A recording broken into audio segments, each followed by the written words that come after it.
दोस्तों, मध्य प्रदेश में स्थित खजुराहो के मंदिर के बारे में तो आप सभी ने सुना ही होगा। उन खजुराहो के मंदिर की कामुक मूर्तियों का क्या राज है और वे नग्न अवस्था में स्थित मूर्तियाँ क्या कहना चाहती हैं। तो चलिए मित्रों, हम आपको आज इसके बारे में बताने की कोशिश करते हैं। खजुराहो मध्य प्रदेश की एक बहुत ही प्रसिद्ध जगह है। इसके इतने प्रसिद्ध होने की वजह है यहाँ के मंदिर।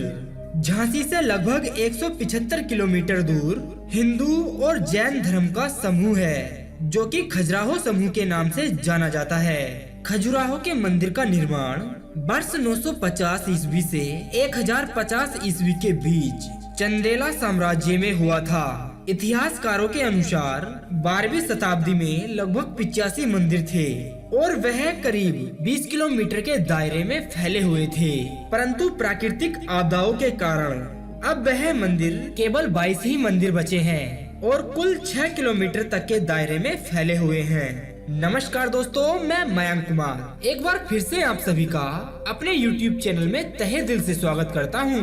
तो दोस्तों, अगर आप सच में भगवान श्री कृष्ण के सच्चे भक्त हैं, तो आप इस वीडियो को एक लाइक कर दीजिए एवं कमेंट में एक बार लिख दीजिए जय श्री कृष्णा। तो चलिए मित्रों, वीडियो को शुरू करते हैं। खजुराहो का नाम खजुराहो इसलिए पड़ा क्योंकि यहाँ खजूर के पेड़ों का एक विशाल बगीचा हुआ करता था। वहाँ के लोगों का यह भी मानना है कि इस समय नगर पर लगे 2 खजूर वृक्षों के कारण ही इसका नाम खजुराहो पड़ा, जो कि अब कालांतर खजुराहो कहलाने लगा। मित्रों, खजुराहो में वे सभी संभोग करती हुई मूर्तियाँ दर्शाई गई हैं, जो प्राचीन काल का मानव बेमुक्त होकर करता था, जिसे ना तो ईश्वर का और न ही धर्मों की नैतिकता का डर था। अधिकतर धर्मों ने संभोग का विरोध कर इसका तिरस्कार ही किया है, जिसके चलते इसे अनैतिकता और धर्म विरोधी कृतक माना गया है। धर्म, राज और समाज ने स्त्री और पुरुष के बीच के संपर्क को हर तरह से नियंत्रित और सीमित करने का अधिकतर प्रयास किया है। मित्रों, इसके पीछे कई कारण रहे हैं और इस प्रतिबंध के कारण ही लोग इस पर चर्चा करने और इस पर किसी भी प्रकार की सामग्री पढ़ने, देखने आदि से कतराते हैं। लेकिन दूसरों से छिपाकर सभी लोग इस कुकृत्य को करते हैं। आज समाज में बलात्कार के कारणों को ढूंढने का प्रयास कोई नहीं करता है। मित्रों, पुराणों के अनुसार ना तो सेक्स महत्वपूर्ण है और ना ही पशु वृत्ति है। सेक्स ना तो पाप से जुड़ा है और ना ही पुण्य से जुड़ा है। यह तो एक सामान्य कृत्य है, आज ये समाज के केंद्र में आ गया है। पशुओं में सेक्स प्रवृत्ति सहज और सामान्य होती है।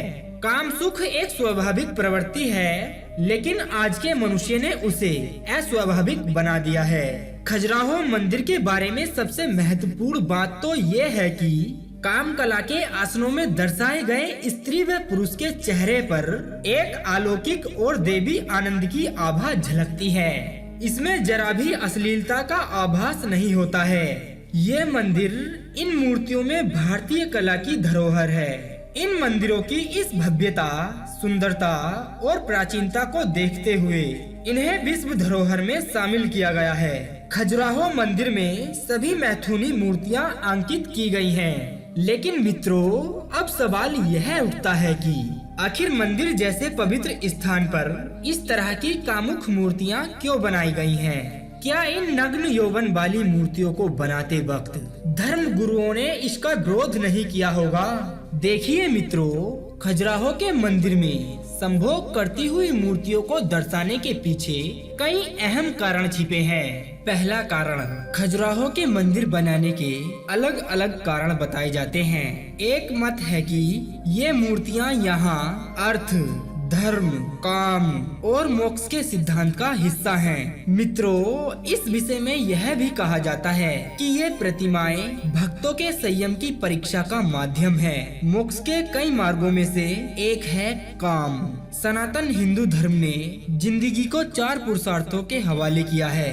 धर्म, अर्थ, काम और मोक्ष एक एक सीढ़ी और एक एक सफलता। और इन चारों पुरुषार्थों का संबंध वह है खजुराहो के मंदिरों में। दूसरा कारण, मंदिर निर्माण के कारणों में एक तर्क यह भी दिया जाता है कि उक्त काल में बौद्ध धर्म के प्रभाव के चलते गृहस्थ धर्म से विमुक्त होकर अधिकतर युवा ब्रह्मचर्य और संन्यास की ओर अग्रसर हो रहे थे।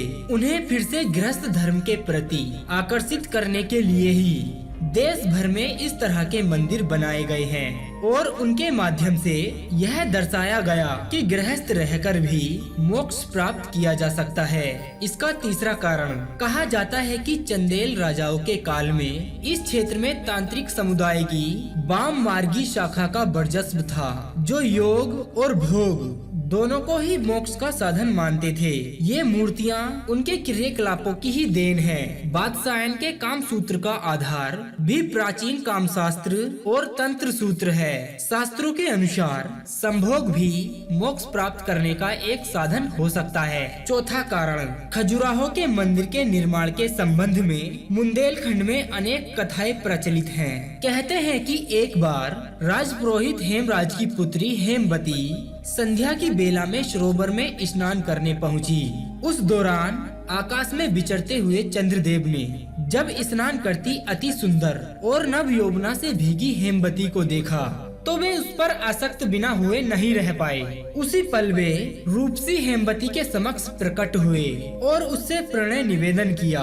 कहते हैं कि उनके मधुर संयोग से जो पुत्र उत्पन्न हुआ उसने ही बड़े होकर चंदेल वंश की स्थापना की। समाज के भय से हेमवती ने उस बालक को जंगल में कर्णावती नदी के किनारे पाला और उसका नाम चंद्रबर्मन रखा। बड़ा होकर चंद्रबर्मन एक प्रभावशाली राजा बना। एक बार उसकी माता हेमवती ने उसे सपने में दर्शन देकर ऐसे मंदिरों के निर्माण के लिए प्रेरित किया जो समाज को ऐसा संदेश दे जिससे समाज यह समझ सके कि जीवन के अन्य पहलुओं के समान काम इच्छा भी एक अनिवार्य अंग है और इस इच्छा को पूर्ण करने वाला इंसान कभी पाप बोझ से ग्रस्त ना हो। ऐसे मंदिरों के निर्माण के लिए चंद्रबर्मन ने खजुराहो को चुना। इसे अपनी राजधानी बनाकर उसने यहाँ 85 वेदियों का एक विशाल यज्ञ किया।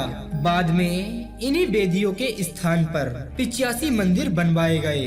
यद्यपि 85 मंदिरों में से आज यहाँ प्राकृतिक आपदाओं के कारण केवल 22 ही मंदिर बचे हैं। मित्रों, हम उम्मीद करते हैं कि आपको हमारा यह वीडियो काफी पसंद आया होगा। अगर आपका इस वीडियो के बारे में कोई सवाल या सुझाव है तो आप हमें कमेंट करके जरूर बताएं।